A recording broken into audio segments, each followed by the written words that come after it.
The iPhone has a freely assignable action button, the OnePlus has a slider that switches between silent, vibration and loud. Both camera elements have their weakness.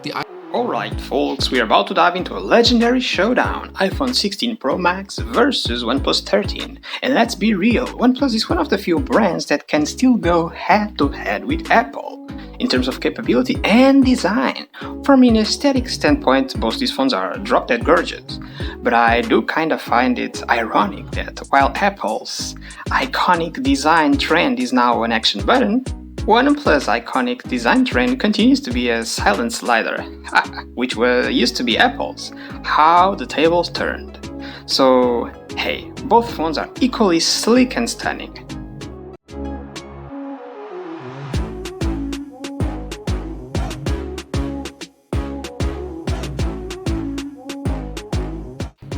So now let's talk performance, it's always a hot topic. So both phones are beasts, obviously, Apple with A18 Pro chip and OnePlus with Snapdragon 8 Elite.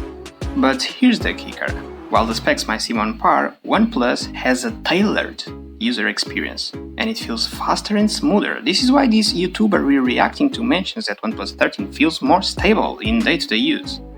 So performance is more about the user experience in my opinion, and OnePlus seems to have nailed it, so for this category is a win for OnePlus to me. So OnePlus 1 point, Apple 0 points. Both displays are large and surrounded by wafer-thin symmetrical bezels. The iPhone is 6.9 inch, so 0.1 inch larger with slightly thinner bezels. When it comes to battery, I don't think there's a contest. OnePlus is way ahead. First of all, they're using a lithium polymer technology that ensures better longevity.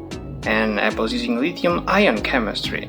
I trust a lot lithium polymer technology, and Apple has even used it in the past, so this is a OnePlus, it's a plus for them.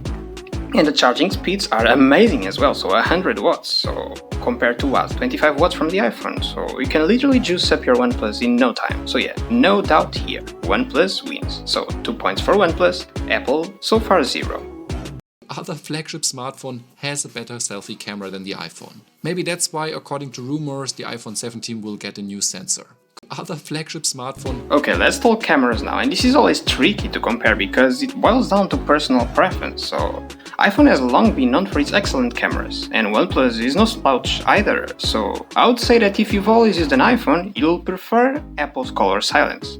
But if you're coming from an Android world, you'll prefer an OnePlus 13 color science. So, and you might say that yes, influencers love to take selfies on iPhones, but that really isn't about the camera tech. It's just that social media apps, Instagram, Snapchat, all of them are optimized for iPhone specifically. So if you're about selfies and pictures, either selfies or normal pictures, for social media, go with the iPhone. If not, consider the OnePlus, because it definitely holds its ground. So OnePlus 2 points, Apple 1 point. Both feel super high quality, both do have matte glass, both feel super high quality, both do have matte glass, both feel... So now let's get to the conclusion. When it comes to overall battle and overall points, OnePlus takes the crown. It's very clear, but there are a few things to consider. If you care about cameras and social media, iPhone is the top choice. If you prefer the iOS ecosystem and Apple software experience, iPhone is the top choice. But if you want a phone with an insane battery, go for OnePlus. If you want insane charging speeds, go for OnePlus. If you care about the price, go for OnePlus. And if you care about design and aesthetics, honestly, it just comes down to what feels better in your hand and appeals to your eyes more. Either way, both phones are stellar in my opinion. That's my take, I'm Techinthehouse, don't forget to like, share and subscribe, and I'll see you next time.